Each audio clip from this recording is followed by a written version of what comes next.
বহরমপুরের লালদিঘিতে মাছের মরক।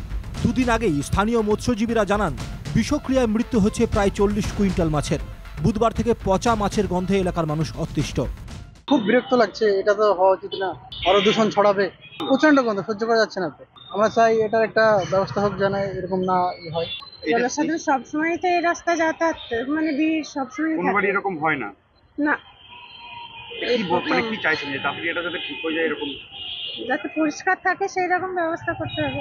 খবর পেয়ে ঘটনাস্থলে বহরমপুরের কংগ্রেস প্রার্থী অধীর রঞ্জন চৌধুরী। দায়িত্ব এখানকার সরকার আছে বা ডিপার্টমেন্ট আছে, তার সেক্রেটারির সঙ্গে কথা বললাম। তাকে বললাম যে এখানটা এই ভয়ঙ্কর পরিস্থিতি, এটার নাম লালদিঘি।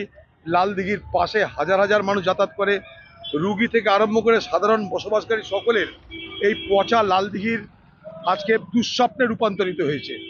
এটা শহরের মাঝখানে একটা সুন্দর স্পট, এটা কিন্তু দুঃস্বপ্নে রূপান্তরিত হয়েছে, অথচ কোনো ব্যবস্থা নেওয়া হচ্ছে না যার দ্বারা এই বিষয়টাকে এখনই সমাধান করা যায়। তাই আমি সেক্রেটারির সঙ্গে কথা বললাম, উনি বললেন না আমি বিষয়টা দেখছি, আপনি বললেন ভালো করলেন, আমি যা যা করার করছি, দরকার হলে এখানে এসটিভি বসাবো, আমি যা যা করার করছি, আপনি আমাকে সময় দিন। প্রশ্ন উঠছে পুরসভার ভূমিকা নিয়ে, কিন্তু পুরপ্রধান অধীরকেই পাল্টা কটাক্ষ করেছেন।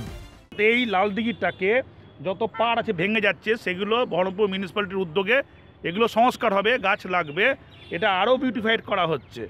তা লালদিঘি নিয়ে মাথা ব্যথা বহরমপুর মিউনিসিপ্যালিটি যথেষ্ট পরিমাণে আছে।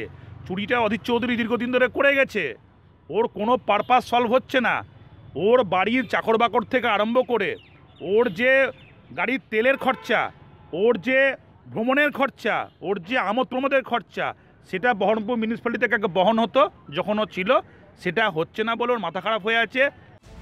সামান্য মাছের মরকেও রাজনীতি, স্থানীয়রা চাইছেন দুর্গন্ধ মুক্তি।